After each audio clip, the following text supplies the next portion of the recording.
August Jahangirnagar বিশ্ববিদ্যালয়ের TSC চত্বরে ইসলামী ছাত্র শিবির জাহাঙ্গীরনগর বিশ্ববিদ্যালয় শাখা কর্তৃক আয়োজিত হচ্ছে শহীদ কামরুল ফ্রি মেডিকেল ক্যাম্প।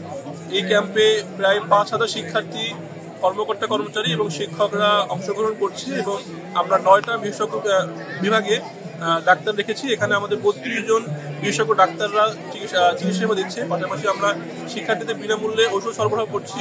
শিক্ষার্থীদের জন্য আমরা ফ্রি কিছু গিফটের ব্যবস্থা করেছি। সকাল 9টা থেকে শুরু হওয়া এই প্রোগ্রাম 7টা পর্যন্ত চলবে এবং আমরা ইতিমধ্যে শিক্ষার্থীদের অভূতপূর্ব সাড়া পাচ্ছি এবং শিক্ষার্থীরা তাদের বন্ধু-বান্ধব সবাই সহ এই প্রোগ্রামে অংশগ্রহণ করছে এবং এই প্রোগ্রামকে আমরা নামকরণ করেছি ইসলামী ছাত্র শিবির জাহাঙ্গীরনগর বিশ্ববিদ্যালয় শাখার প্রথম শহীদ কামরুল ভাইয়ের নামে। আপনারা জানেন 1994 সালে বিশ্ববিদ্যালয়ে ভর্তি হতে আসা, পদার্থবিজ্ঞানে ভর্তি হতে আসা শহীদ কামরুল ভাইকে পকেটে ছাত্র শিবিরের দাঁড়িয়ে থাকার অপরাধে এবং নামাজ পড়ার অপরাধে সারা রাত ধরে নির্যাতন করা হয় এবং সকালবেলা হত্যা করা হয়। ভাইয়ের স্মৃতিকে অম্লান করে রাখার জন্যই আমরা ভাইয়ের নামে শহীদ কামরুল ফ্রি মেডিকেল ক্যাম্পের আয়োজন করেছি।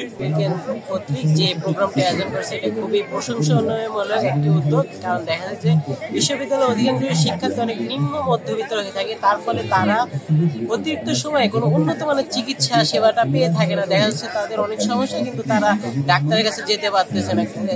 ছাত্র শিবির যে প্রোগ্রামটি আয়োজন করেছে সেটি খুবই প্রশংসনীয় দিক থেকে। পর্যন্ত 35 শিক্ষার্থী আমাদের রেজিস্ট্রেশন করেছিল এবং আজকে নতুন করে আরো কিছু শিক্ষার্থী রেজিস্ট্রেশন করে প্রায় 5,000 শিক্ষার্থী আমাদের মেডিকেল সেবা নিচ্ছেন 9টি ডিপার্টমেন্টে আমাদের বিশেষজ্ঞ ডাক্তারদের কাছ থেকে।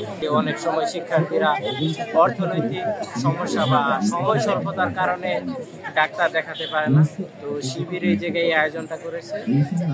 অনেক বিশেষজ্ঞ ডাক্তার এসেছে, যার কারণে দেখা যাচ্ছে যে স্বতঃস্ফূর্তভাবে শিক্ষার্থীরা এই জায়গায় ডাক্তার দেখাচ্ছে। পাশাপাশি কিছু ওষুধেরও ব্যবস্থা আছে, যেটা আমি মনে করি খুবই প্রশংসার দাবিদার। ক্যাম্পাসের অনেক দরিদ্র শিক্ষার্থী আছে যারা ভিজিট দিয়ে ভালো মানের কোনো চিকিৎসক পাচ্ছে না, তাছাড়া ফ্রিতে এখানে ওষুধ দেওয়া হচ্ছে, যেটা শিক্ষার্থীদের জন্য খুবই হেল্পফুল।